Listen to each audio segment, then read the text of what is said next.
Halo, Shalom. Kembali lagi bersama saya, mahasiswa Universitas Kristen Indonesia Maluku. Nama saya Angelina Bertolone dengan NPM 1215-5201-210010. Mata kuliah Interaksi Manusia dan Komputer.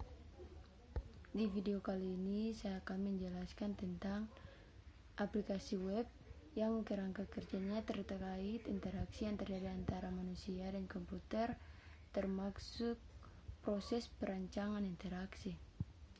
Apa itu aplikasi web? Aplikasi web adalah sebuah sistem informasi yang mendukung transaksi pengguna melalui antarmuka berbasis web. Aplikasi web biasanya berupa data persistence, mendukung transaksi dan komposisi halaman web dinamis yang dapat dipertimbangkan hibridisasi antara hipermedia dan sistem informasi. Aplikasi web ini juga mempunyai arsitektur three-tier yang dijalankan pada browser sebagai front end, di mana penggunaannya dapat mengakses internet melalui software dari berbagai komputer atau device yang terkoneksi dengan internet. Selain pengertian, ada juga jenis-jenis aplikasi web.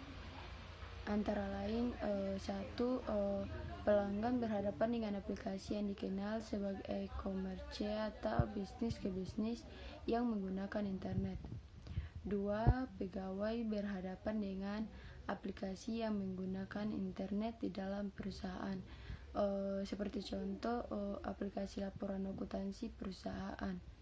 3. Aplikasi yang berhadapan dengan pelanggan penyalur dikenal sebagai situs bisnis dan menggunakan extranet, perluasan dari internet yang mengizinkan perusahaan di sisi luar untuk bekerja di dalam ruang yang terlindungi kata. Karakteristik aplikasi web dibagikan menjadi berikut. 1. Aplikasi web akan secara konstan meningkatkan informasi yang dimasukkan ke dalam dan disajikan oleh situs web juga akan berubah. Tidak seperti perangkat lunak konvensional yang melalui perancangan dan revisi terpisah pada waktu tertentu di dalam siklus hidupnya. Aplikasi web juga secara terus-menerus meningkatkan dalam kaitannya dengan kemampuan dan ketidakstabilan kebutuhan. 2. Aplikasi web tidak terpisahkan dari perangkat lunak.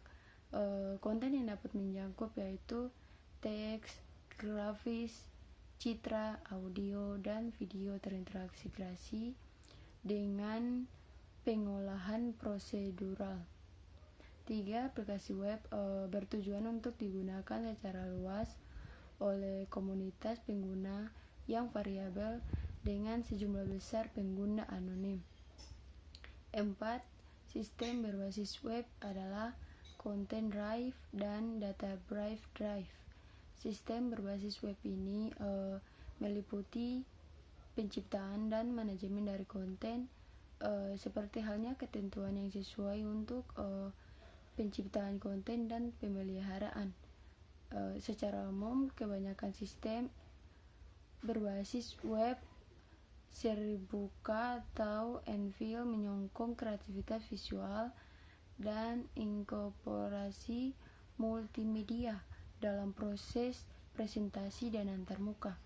Aplikasi web juga mempunyai jadwal pengembangan yang dipadatkan dan tekanan waktu yang padat. 5. Pencabangan kegagalan atau ketidakpuasan pengguna dari aplikasi web sering lebih buruk daripada sistem IT konvensional. 6. Media pengiriman untuk aplikasi web sangat berbeda-beda dengan perangkat lunak tradisional. Dalam arti, aplikasi web ini harus mengatasi berbagai format dan perangkat tampilan dan mengangkut perangkat keras, perangkat lunak, dan jaringan dengan kecepatan akses yang beragam. 7. keamanan dan privasi pada sistem berbasis web lebih dituntut dibandingkan dengan yang ada pada perangkat lunak tradisional.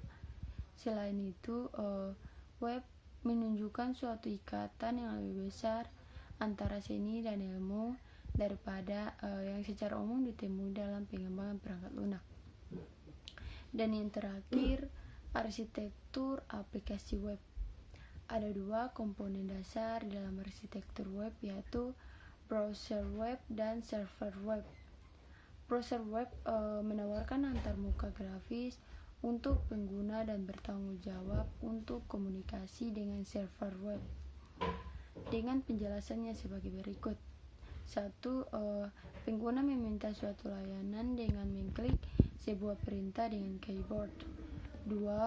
Browser kemudian meneruskan permintaan yang baru saja diciptakan kepada server web dari penyediaan konten, seperti ketika server menerima sebuah permintaan tersebut akan diproses.